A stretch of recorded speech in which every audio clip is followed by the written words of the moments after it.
जिस गर्लफ्रेंड की जान बचाने के लिए उसने पैर गवा दिए, आज उसी ने भरी महफिल में उसे अपाहिज और भिखारी कहकर किसी और का दामन थाम लिया। जा रहे हो या धक्के मारो? Get out. औरत की कमाई पर पलने वाले को समाज क्या कहता है? ये बहन जी टाइप साड़ी पहनकर मैं तुम्हारे लिए खाना पकाऊंगी। पर वो नहीं जानती थी कि जिसे वो बेसहारा समझ रही है, वो इस शहर का सबसे बड़ा अरबपति है। पूरे 6 महीने बाद हॉस्पिटल से निकलकर आंखों में ढेरों सपने लिए कबीर रिया की बर्थडे पार्टी में पहुंचता है, लेकिन उसे देखते ही सबके चेहरे बदल जाते हैं। कबीर मुस्कुराते हुए कहता है, हैप्पी बर्थडे रिया। रिया की माँ उसे नफरत से देखती है। तुम, इस भिखारी बाबू को किसने बुलाया यहाँ? आ गया हमारी पार्टी की शान खराब करने। रिया सफाई देते हुए कहती है, मॉम मुझे नहीं पता यहाँ क्यों आया है, मैंने ही बुलाया इसे। कबीर तुम जैसे आए हो वैसे ही निकल जाओ यहाँ से, मैं नहीं चाहती कि मेरे बर्थडे में कोई तमाशा हो। कबीर विनम्रता से कहता है, आंटी जी मैं यहाँ कोई तमाशा करने नहीं आया, बस रिया को विश करने आया हूँ। तुम कहीं भी मुंह उठा के नहीं चले आ सकते, क्यों पड़े हो मेरी बेटी के पीछे? क्या लगता है तुम्हें ये तुम जैसे निठल्ले को चुनेगी? रिया सुनाई दे रहा है ना तुम्हारी मॉम क्या कह रही है? 3 साल का रिश्ता रहा है हमारा। रिया कड़वाहट से जवाब देती है, पर 6 महीने से गायब थे तुम। कबीर हैरान रह जाता है, गायब? गायब नहीं था रिया, हॉस्पिटल में था, इलाज चल रहा था मेरा। तुम अच्छी तरह जानती हो कि तुम्हारी जान बचाने के चक्कर में मेरे पैरों की ये हालत हुई है। अगर उस दिन तुम्हें नहीं बचाया होता तो आज इस बैसाखी के सहारे तुम चल रही होती, मैं नहीं। रिया की माँ गुस्से में आग बबूला हो जाती है। जुबान संभाल के बात कर, मेरी बेटी का जन्मदिन है और तू उसे बद्दुआ दे रहा है? तेरी इतनी हिम्मत? रिया बेरुखी से कहती है, कबीर मैं इस शहर की सबसे बड़ी लॉ फर्म की पार्टनर आयशा मल्होत्रा से ट्रेनिंग लेने वाली हूँ। वो आज की वीआईपी गेस्ट हैं और कभी भी आती होंगी, प्लीज तुम जाओ यहाँ से। वहाँ खड़ा एक आदमी कबीर को डराते हुए कहता है, जाते हो या धक्के मार के निकलवाऊं? कबीर आत्मसम्मान के साथ जवाब देता है, धक्का मारने की जरूरत नहीं पड़ेगी सर। फिर वो रिया की तरफ मुड़ता है, रिया तुम्हारे सपनों को हमेशा मैंने उड़ान दी है, यहाँ जो भी हुआ मैं सब भूलकर तुम्हें अपनाने को तैयार हूँ। तुम्हारी लॉ फर्म खोलने में मैं तुम्हारी पूरी मदद करूंगा। ये सुनकर रिया की माँ जोर से हंसने लगती है, मेरी बेटी नखरेबाज है, बेवकूफ नहीं। तुम्हारे जैसा 10-15 हजार कमाने वाला मेरी बेटी की लॉ फर्म में इन्वेस्ट करेगा? तभी रिया के पिता सबको संबोधित करते हैं, लेडीज एंड जेंटलमैन, मुझे एक छोटी सी अनाउंसमेंट करनी है। मेरी बेटी रिया की लॉ फर्म के लिए मुझे इन्वेस्ट नहीं करना पड़ेगा, क्योंकि इसे इन्वेस्टर मिल चुका है और मैं चाहता हूँ कि आप सब उनसे मिले। पास ही खड़ा कबीर खुशी से चहक उठता है, इसका मतलब पापा जी आप मेरी बात मान गए? Thank you so much. यकीन दिलाता हूँ रिया को कभी किसी चीज की कमी नहीं होने दूंगा। रिया के पिता कबीर को टोकते हुए कहते हैं, 2 मिनट चुप रहोगे? लेडीज एंड जेंटलमैन, मेरी बेटी रिया को सिर्फ एक इन्वेस्टर पार्टनर ही नहीं बल्कि जीवन भर साथ निभाने वाला पार्टनर मिल चुका है। स्वागत कीजिए रिया के होने वाले मंगेतर सिद्धार्थ मित्तल का। सिद्धार्थ आगे बढ़कर रिया की माँ को फूलों का गुलदस्ता देता है। Aunty ji for you. Riya की माँ खुश होकर कहती है, थैंक यू सिड। सिद्धार्थ रिया की तरफ देखते हुए मुस्कुराता है, and I have one more surprise for you. ये सब देखकर कबीर का दिल टूट जाता है। वो रोंदे हुए गले से पूछता है, इतना बड़ा धोखा रिया? इसीलिए मुझे इस पार्टी से भगाना चाहती थी ना तुम? सिद्धार्थ हैरान होकर कबीर को देखता है, रिया ये लंगड़ा क्या बोल रहा है? तुम जानती हो इसे? कबीर को पहचानते हुए, अरे इसकी वजह से ही तो आज मैं लेट हुआ, तो यहाँ भी आ गया मेरा पीछा करते हुए। कुछ समय पहले आयशा अपनी माँ से फोन पर बात करते हुए अपनी घबराहट जाहिर करती है। हाँ माँ, मैं लॉ फर्म में पार्टनर तो बन गई हूँ, पर आज की क्लाइंट मीटिंग के लिए बहुत नर्वस हूँ। मैंने वही येलो साड़ी पहनी है, पर मेरे चेहरे के इस दाग को देखकर अगर क्लाइंट मेरी काबिलियत पर शक करने लगे तो काश ये धब्बा नहीं होता। आयशा की माँ उसे हिम्मत देते हुए समझाती है, इसे धब्बा नहीं बर्थ मार्क कहते हैं बेटा, जो अब आपके अस्तित्व का हिस्सा। आयशा की माँ फोन पर उसे जानकारी देती है, आयशा मुझे एक बर्थडे पार्टी में जाना है, तुम खाना गर्म करके खा लेना। आयशा अपनी व्यस्तता बताते हुए कहती है, हाँ माँ आज मुझे भी रिया सचदेवा की बर्थडे पार्टी में जाना है, वो कल से मेरी फर्म ज्वाइन कर रही है, उसके बाद मेरी एक क्लाइंट मीट भी है, तो मेरा शेड्यूल काफी हेक्टिक है। आयशा बात काटते हुए कहती है, माँ मैं आपको बाद में कॉल करती हूँ। तभी वहाँ खड़ा कबीर आयशा के पास आता है और अपना परिचय देता है, हाय आई एम कबीर मेहरा। वैसे आपकी ये पीली साड़ी कला की वो विरासत है जिसे हजारों कारीगरों ने अपने हाथों से बुना है, ठीक वैसे ही जैसे आप अपनी मीटिंग के लिए और मैं अपनी गर्लफ्रेंड से 6 महीने बाद मिलने के सपने बुन रहा हूँ। आयशा हैरान होकर पूछती है, आपको साड़ियों का काफी अच्छा नॉलेज है? कबीर मुस्कुराते हुए जवाब देता है, वेल ये हमारा खानदानी काम है, बचपन से दादाजी को डिजाइन के बारे में बात करते सुना है, कभी कभी उनके साथ दुकान भी चला जाता था, इसलिए ये सब जानता हूँ। आयशा अपनी घड़ी देखते हुए कहती है, nice to meet you, but actually मैं मीटिंग के लिए थोड़ा लेट हो रही हूँ। कबीर उसे शुभकामनाएं देता है, all the best, I wish कि ये साड़ी आपके लिए लकी साबित हो। आयशा बस इतना ही कहती है, थैंक यू। आयशा मन ही मन खुद को कोसते हुए बुदबुदाती है, कितनी बड़ी इडियट हूँ, उसे अपना नाम तक नहीं बताया। फिर वो क्लाइंट की फाइल देखते हुए चौंक जाती है। Client? Mehra group of industries, Kabir Mehra, मतलब ये वही है जो मुझे मिला था।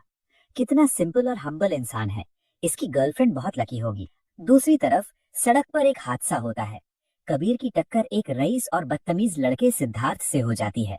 वो कबीर की शारीरिक स्थिति का मजाक उड़ाते हुए चिल्लाता है, तो लंगड़ा होने के साथ साथ अंधा भी है क्या? आज मेरी मंगनी है और तेरी वजह से मैं लेट हो गया। कबीर माफी मांगते हुए कहता है, I am really sorry sir. Siddharth चिल्लाता है, तेरी वजह से मेरा महंगा बुके खराब हुआ, अब तू ही मुझे नया बुके दिलाएगा।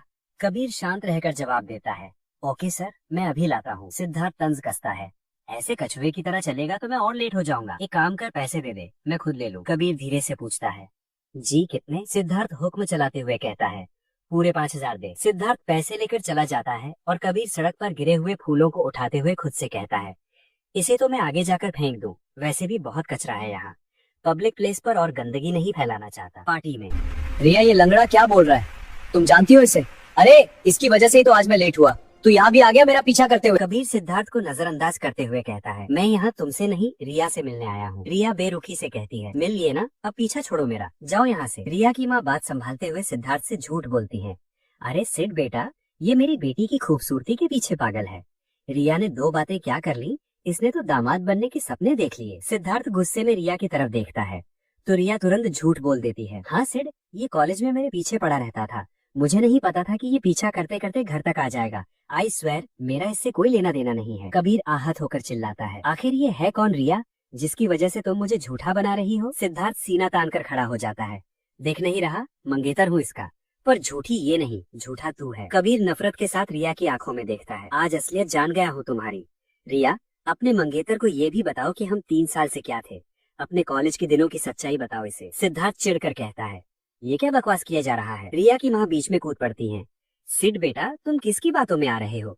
तुम्हें क्या लगता है ऐसे 2 कौड़ी के अपाहिज को मेरी बेटी बॉयफ्रेंड बनाएगी? कबीर स्वाभिमान के साथ याद दिलाता है, आप भूल रही हैं, रिया के वकील बनने के सपने के पीछे मैं हूँ। अगर उसकी जान बचाते हुए मेरा पैर खराब नहीं होता तो आज मैं एक पायलट होता। रिया बेरहमी से जवाब देती है, वो तुम्हारी गलती थी कबीर, तुम मेरे पीछे पागल थे, इसमें मैं क्या करूं? रिया की माँ घमंड से ऐलान करती है, मेरी बेटी को शहर की सबसे बड़ी लॉ फर्म में जॉब मिली है, वो आयशा मल्होत्रा के साथ काम करेगी। कहाँ हम और कहाँ तुम? एक विकलांग इंसान के साथ मेरी बेटी अपनी जिंदगी की स्पीड में ब्रेक क्यों लगाएगी? कबीर की आवाज भर्रा जाती है, रिया, आज तुमने मुझे वाकई अपाहिज महसूस करा दिया। रिया उसे टोकती है, अपना ये इमोशनल ड्रामा कहीं और करो, कल मेरी जॉब का पहला दिन है और मेरी बॉस आयशा मल्होत्रा कभी भी यहाँ आती होंगी, तुम्हारी वजह से मैं अपना इंप्रेशन खराब नहीं करना चाहती, सो गेट आउट।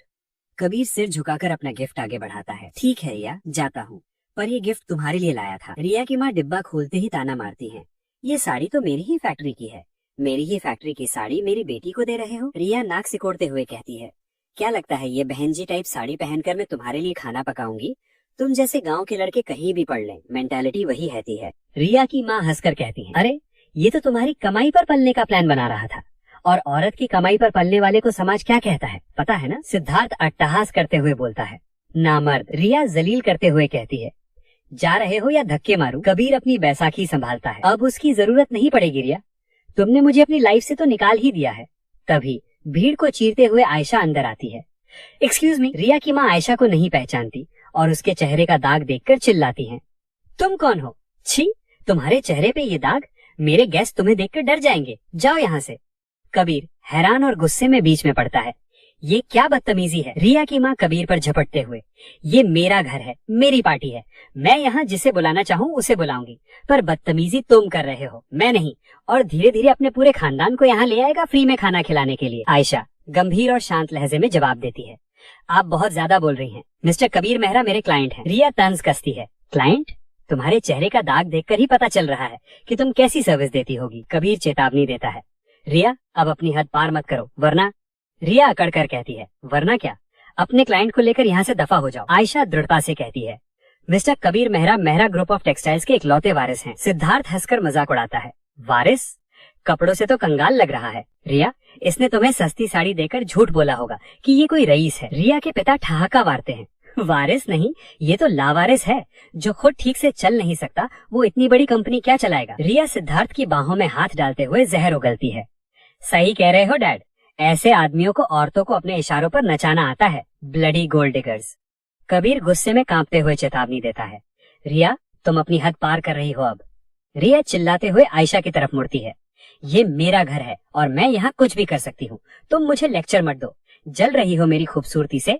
यहाँ दो दो हैंडसम लड़के हैं, एक से मेरी सगाई हो गई और एक मेरे आगे पीछे घूम रहा है। और तुम तो आज तक एक डेट पर नहीं गई होगी। तुम किसी का सपना नहीं, एक बुरा सपना बन गई होगी। रिया के पिता घृणा से आयशा को देखते हुए कहते हैं, अरे तुम ऐसी मेंढक जैसे मुंह वाली लड़की से बातें करके टाइम वेस्ट क्यों कर रही हो? फटाफट आयशा मल्होत्रा को फोन लगाओ, पूछो कब आ रही हैं। उसके बाद केक भी तो काटना है। रिया चिढ़ते हुए कहती है, हाँ डैड, अभी कॉल करती हूँ।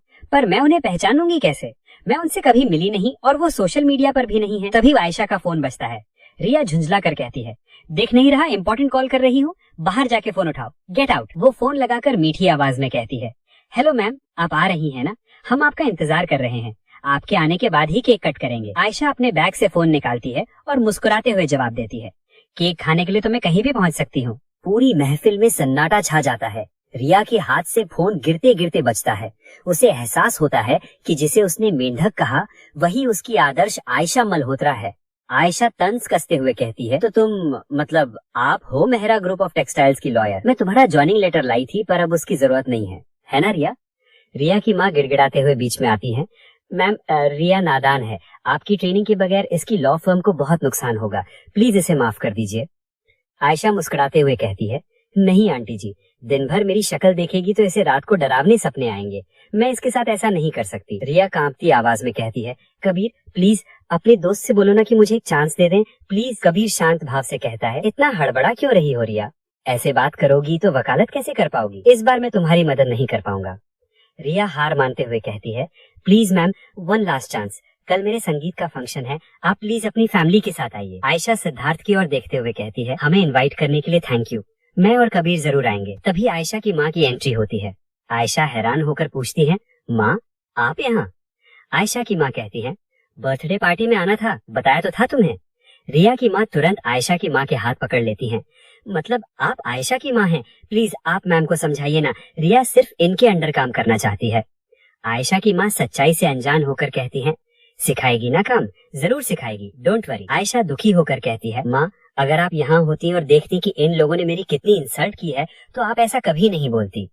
सिद्धार्थ अभी भी कबीर को नीचा दिखाते हुए कहता है, अरे आयशा मैम, ये कबीर कोई क्लाइंट नहीं है, ये सिर्फ एक झूठा और मक्कार आदमी है। आयशा कड़क आवाज में जवाब देती है, झूठी आपकी मंगेतर है जिसने मेरे क्लाइंट मिस्टर कबीर से झूठ बोला है। आयशा की माँ माहौल संभालते हुए कहती है, बस आयशा, रिया सिद्धार्थ की मंगेतर है, कबीर जैसे क्लाइंट के लिए अपनी फर्म का तमाशा मत करो। सिड बहुत बड़ा इन्वेस्टर है, वो तुम्हारी फर्म में इन्वेस्ट करेगा, साझेदारी कर लो, प्रॉफिट ही प्रॉफिट होगा। आयशा तंज कसती है, तो माँ आपका मतलब है कि अगर मैं इसे माफ कर दूं तो इसका मंगेतर बदले में मेरी हेल्प करेगा? रिया उत्साहित होकर कहती है, हाँ, सिड मेरी लॉ फर्म भी बनवाएगा और आपकी कंपनी में भी इन्वेस्ट करेगा, है ना सिड? सिद्धार्थ घमंड से कहता है, of course, we are family now. Ayesha गुस्से में फट पड़ती है, फैमिली को धक्के मार के बाहर निकाला जाता है? जब से यहाँ आई हूँ आप लोग मेरी इंसल्ट कर रहे हो और अब काम पड़ने पर झूठे वादे, ठीक वैसे ही जैसे तुमने कबीर के साथ किए रिया। सिद्धार्थ टोकते हुए कहता है, देखिए मैम, आपको मेरी पर्सनल लाइफ में दखल देने का हक नहीं है। आयशा अपनी माँ की तरफ मुड़ती है, देखा माँ, ये है इस लड़की का असली चेहरा। होंगे सिद्धार्थ बड़े इन्वेस्टर, पर मुझे इनकी मेहरबानी नहीं चाहिए। मिस्टर कबीर मेहरा मेरे क्लाइंट है और मैं उन्हें धोखा नहीं दूंगी। आयशा की माँ गुस्से में कहती है, ये कबीर का नाम जपना बंद करो, पैसा और नाम ही सब कुछ है, समझे? आयशा दृढ़ता से जवाब देती है, टैलेंट भी कोई चीज होती है माँ, जो कबीर के पास है। वो पैसा दिखाते नहीं है, इसलिए आपको मामूली लगते हैं, पर मामूली वो नहीं, मामूली आपकी नजर है। आयशा की माँ चिढ़कर कहती है, चलो मान लिया, पर तुम ही बता दो कबीर की सच्चाई, हम भी तो जाने कौन है ये। आयशा सबके सामने धमाका करती है, Kabir Mehra group of textiles के इकलौते वारिस हैं, उस कंपनी के होने वाले सीईओ और हमारी फर्म के सबसे बड़े क्लाइंट। रिया के पिता अभी भी नीचा दिखाने की कोशिश करते हैं, अरे बहन जी, ये झूठ बोल रहा है, इसने मेरी बेटी को भी फंसाने की कोशिश की और अब आपकी बेटी को चिकनी चुपड़ी बातों में फंसा रहा है। रिया की माँ उकसाते हुए कहती है, ये लफंगे तो बस फिराक में रहते हैं कि किसी अमीर बाप की बेटी को फंसा लें और फ्री में ही याशी करें। कबीर अब और बर्दाश्त नहीं कर पाता और शांत लहजे में कहता है, मिस्टर सचदेवा, अगर आप इतने ही खुददार हैं तो रिया के एक्सीडेंट के वक्त उसका इलाज किसने कराया? मैंने। तब आपकी खुददारी कहाँ थी? जब ये यूरोप ट्रिप पर गई तब खर्चा किसने उठाया? मैंने। तब आपकी खुददारी नहीं जागी? सिद्धार्थ तंज कसता है, देखा कैसे पैसे गिनवा रहा है। लड़की को इम्प्रेस करने के लिए खर्च कर दिए, अब वही वसूल करने आए हो। आयशा सिद्धार्थ को आईना दिखाते हुए कहती है, मिस्टर सिद्धार्थ, अगर ये चाहे ना तो आपकी सारी फैक्ट्रीज एक बार में खरीद सकते हैं। इनफैक्ट आपकी सारी फैक्ट्रीज इन्हीं के दम पर चल रही हैं। आयशा रिया की आंखों में आंखें डालकर बोली, बदसूरत शक्ल नहीं, बदसूरत सोच होती है रिया। और रही बात शादी की, तो यकीन मानो तुम्हारे जैसे दिखावे के रिश्ते से बेहतर मेरा ये अकेलापन है। कल मेहरा ग्रुप ऑफ टेक्सटाइल्स में बोर्ड मीटिंग है, आइएगा जरूर, आपको सारी सच्चाई पता चल जाएगी। आयशा कबीर की आंखों में देखती है, जहाँ अभी भी थोड़ी उदासी है। वो कबीर का हौसला बढ़ाने के लिए थोड़ा मुस्कुराती है। चलिए मिस्टर कबीर, अब यहाँ रुकना बेकार है, वरना मानहानि का केस लड़ते लड़ते रिया का करियर शुरू होने से पहले ही खत्म हो जाएगा, और मैं नहीं चाहती कि मेरी पहली जीत का स्वाद इन लोगों की कड़वाहट की वजह से खराब हो। कबीर हल्का मुस्कुराते हुए, सही कह रही हो आयशा, जहाँ कद्र न हो वहाँ रुकना अपनी खुददारी का अपमान है। दोनों पार्टी हॉल से बाहर निकलते हैं। अगले दिन मेहरा ग्रुप के हेड ऑफिस में बोर्ड मीटिंग बुलाई गई। रिया और उसके पिता वहाँ पहुँचे ही कबीर को देखकर तमाशा शुरू कर देते हैं। रिया चिल्लाते हुए कहती है, तुम यहाँ भी आ गए मुझे स्टॉक करते करते, तुम्हें यहाँ अंदर आने किसने दिया? तभी कमरे में बड़े मेहरा साहब यानी दादाजी दाखिल होते हैं और सब चुप हो जाते हैं। मेहरा साहब सबको संबोधित करते हुए, आप सबका बहुत बहुत धन्यवाद यहाँ आने के लिए। मैंने इस कंपनी की नींव अपने पसीने से संजोई थी, लेकिन अब मैं बूढ़ा हो गया हूँ, थक गया हूँ। अब मैं इस कंपनी की जिम्मेदारी नई पीढ़ी को सौंपना चाहता हूँ। मुझे पूरा यकीन है कि मेहरा ग्रुप ऑफ टेक्सटाइल्स को मेरा पोता बहुत आगे लेकर जाएगा। So ladies and gentleman, please welcome मेरे खानदान का वारिस और इस कंपनी का भविष्य, कबीर मेहरा। पूरी कमरे में तालियों की गूंज होती है और कबीर सामने आता है। मेहरा साहब कबीर को गले लगाते हुए, कांग्रेचुलेशंस कबीर, मैं ये कंपनी अब तुम्हारे नाम कर रहा हूँ, इन पेपर्स पर साइन करो। इधर रिया और उसके पिता के चेहरे से रंग उड़ जाता है। रिया पिता से फुसफुसाते हुए कहती है, पापा ये फकीर तो रईसजादे की औलाद निकला और तुम सबसे बड़ी बेवकूफ। रिया के पिता धीरे से कहते हैं, देखो इससे पहले कि हम बर्बाद हो जाएं, कुछ करो वरना हम सड़क पर आ जाएंगे। उधर मेहरा साहब कागजात हटाते हुए मुस्कुराते हैं, लेकिन कबीर ये सिर्फ एमओयू है, इस कंपनी का असली हक तुम्हें तब मिलेगा जब तुम मुझे मेरी बहू का मुंह दिखाओगे। मुझे ये आश्वासन चाहिए कि हमारा खानदान और ये कंपनी आगे बढ़ेगी। कबीर शांत आवाज में बोला, मैं आपको कभी शिकायत का मौका नहीं दूंगा दादाजी। तभी रिया कबीर के पास जाकर खड़ी हो जाती है। रिया बनावटी मुस्कान के साथ बोल पड़ी, नमस्ते दादाजी, मैं हूँ आपकी होने वाली बहू, कबीर की गर्लफ्रेंड। कबीर बताओ ना इन्हें हमारी लव स्टोरी के बारे में दादाजी को। मेहरा साहब हैरानी से बोलते हैं, कबीर क्या तुमने कभी बताया नहीं? कबीर ठंडे और सख्त लहजे में बोला, आपको रिया ने आधा सच बताया है दादाजी, पूरी सच्चाई तो इसने अब तक बताई नहीं, या शायद बताना नहीं चाहती, पर कोई बात नहीं रिया, पूरा सच मैं बताता हूँ। कबीर दादाजी की तरफ देखते हुए कहता है, 3 साल तक हमारा रिश्ता रहा, हमारी लव स्टोरी पूरे कॉलेज में फेमस थी, लेकिन आज इस रिया की बेईमानी आपके सामने आएगी, और इसके साथ साथ इसके पूज्य पिताजी की सच्चाई भी, जो अब तक आपके टुकड़ों पर पल रहे हैं। मेहरा साहब हैरानी से, कबीर ये तुम क्या कह रहे हो? हाँ दादाजी, आप जानते हैं मेरी ये हालत किसकी वजह से हुई? इस रिया की वजह से।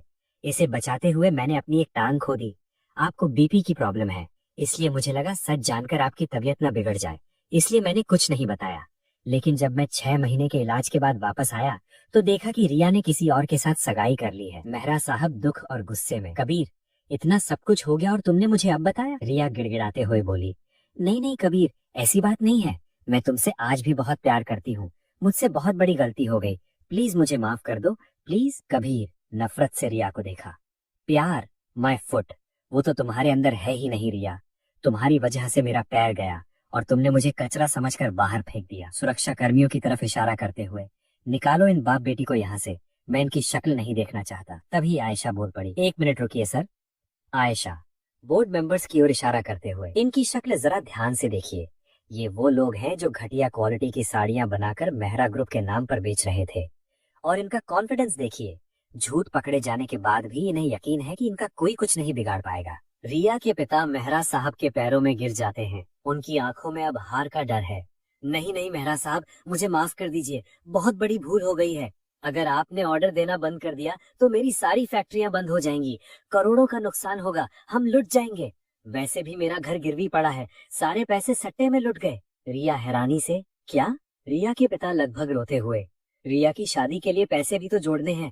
मुझसे बहुत बड़ी भूल हो गई मेहरा साहब, माफ कर दीजिए। मैं हाथ जोड़कर आपसे माफी मांगता हूँ और अपनी बेटी के लिए आपके पोते का हाथ मांगता हूँ। प्लीज मान जाइए ना, एक मौका दे दीजिए मुझे। आप जो कहेंगे मैं सब करने के लिए तैयार हूँ। मेहरा साहब सख्त लहजे में बोले, तो तुम सबसे पहले जेल जाओ।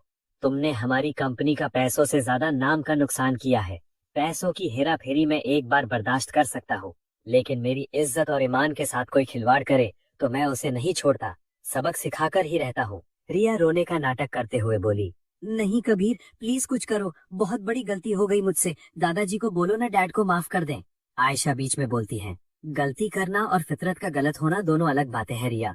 तुमने गलती भी की है और तुम्हारी फितरत भी गलत है, और तुम्हारे पापा ने जो किया है वो गलती नहीं गुनाह है।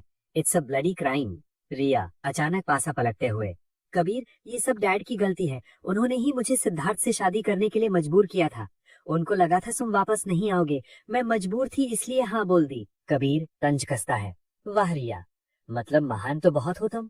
कितना कुछ सहना पड़ता होगा ना तुम्हें इस महान बनने के चक्कर में। रिया हाथ जोड़कर मेहरा साहब के पैर छूने की कोशिश करती है, पर वो उसे रोक देते हैं। उठो, हमारे यहाँ लड़कियां पैर नहीं छूती। और सचदेवा, गद्दारी की भी एक हद होती है।